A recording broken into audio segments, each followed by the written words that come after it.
हिंदुस्तान में जागृति कब आएगी? जाति के नाम पर आज भी कत्लेआम मचता है। अक्सर सुनने में आता है किसी दलित का घर फूंक दिया गया तो किसी दलित का कत्ल कर दिया गया। कितनी दलित महिलाओं के कपड़े फाड़ दिए जाते हैं तो कितनी दलित बालिकाओं की इज्जत लूट ली जाती है।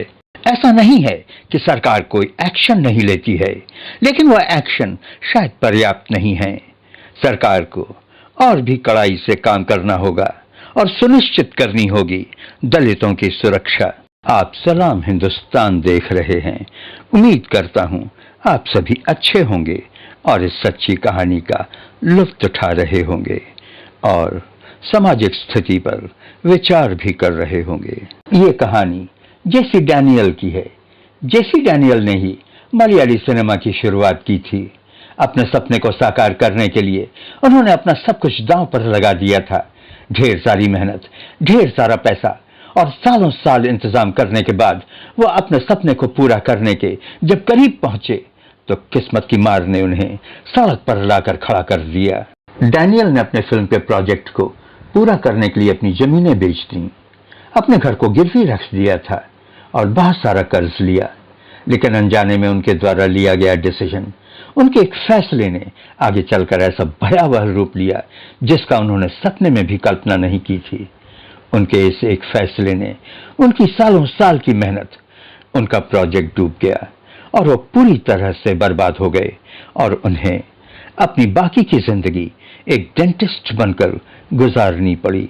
जिस फैसले की हम आपसे बात कर रहे हैं, उनके जिस फैसले ने एक भयावह रूप ले लिया था, उनके जिस फैसले ने उनको बर्बाद कर सड़क पर खड़ा कर दिया था, वो फैसला था जातिवाद को नकार कर एक दलित लड़की को अपनी फिल्म में हीरोइन बना लेना। इस फैसले की सजा उन्हें सवर्णों की समाज ने दिया था। गांव का इकलौता थिएटर आग के हवाले कर राख में तब्दील कर दिया गया था। डैनियल किसी तरह से वहां से निकल पाए थे और फिर उनके गुमनामी की जिंदगी शुरू हुई। डैनियल की काबिलियत का अंदाजा इस बात से लगा सकते हैं कि 15 साल की उम्र में ही लिख दी थी पहली बुक। डैनियल पढ़ने लिखने में तेज और कुशाग्र बुद्धि के थे। उनकी पहली लिखी बुक का नाम Indian art of fencing and sword play था। भारतीय सिनेमा उस समय करवट ले रहा था। डैनियल को भी सिनेमा में दिलचस्पी थी, लेकिन उस समय केरला में सिनेमा नाम की कोई चीज नहीं थी। हाँ, मद्रास में सिनेमा की शुरुआत हो चुकी थी। डैनियल सिनेमा मेकिंग की बारीकियों को सीखने मद्रास पहुंचे। 1917 में मद्रास में साउथ का पहला सिनेमा हॉल गेटी टॉकीज खुला था, लेकिन उनकी जिद और लगन ने उनको father of Indian cinema Dada Saheb Phalke से मिलवाया। दादा साहेब ने डैनियल को शूटिंग की बारीकियों को सिखाया, साथ ही गाइड बुक और इक्विपमेंट्स कहां से मिलेंगे ये भी बताया। डैनियल ने शूटिंग की बारीकियों को तो सीख लिया, गाइड बुक भी ले लिया, लेकिन स्टूडियो, महंगा कैमरा खरीदना, सेट बनाना, लोगों को हायर करना इतना आसान नहीं था। इन सब अरेंजमेंट्स के लिए पैसों की जरूरत थी। करता ना क्या करता, डैनियल ने अपनी पुश्तैनी जमीन, जो कि कई एकड़ थी, बेच दी।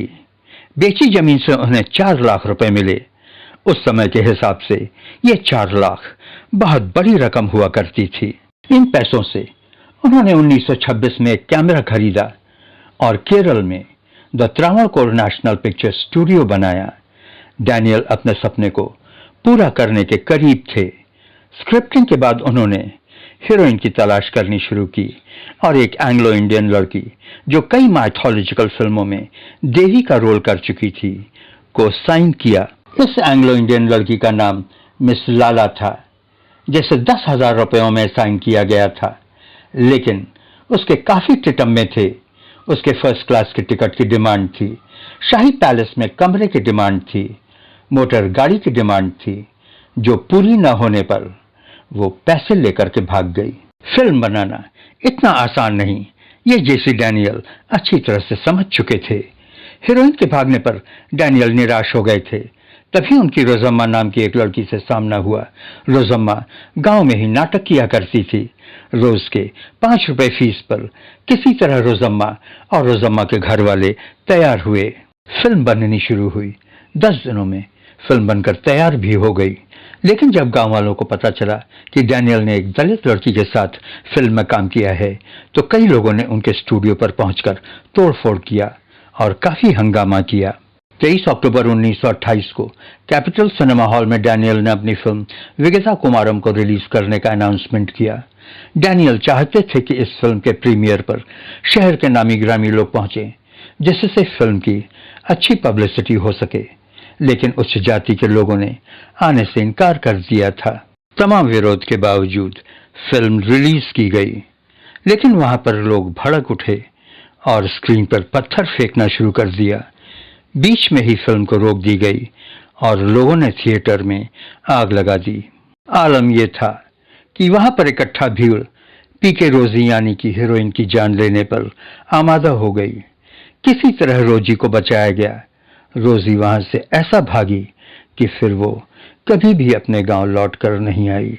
ये थी एक दलित लड़की की कहानी जिसको अपने घर को छोड़कर भागना पड़ा और फिर वो कभी अपने घर लौट कर नहीं आ सकी। स्वर्णों की ऐसी मानसिकता हिंदुस्तान को कहां पहुंचाएगी। दलित लड़की को हीरोइन बनाकर डैनियल भी बर्बाद हो गए। अपनी बाकी की जिंदगी अपने गांव से कहीं दूर उनको डेंटिस्ट बनकर गुजारना पड़ा। मलयाली फिल्म के डैनियल विधाता थे, इसमें क्या दो राय है। कहा जाता है कि मौत के दिन भी मौत से ठीक पहले साथ में बैठी अपनी पत्नी जेनेट से वो अपनी फिल्म विगता कुमारम की ही बात कर रहे थे।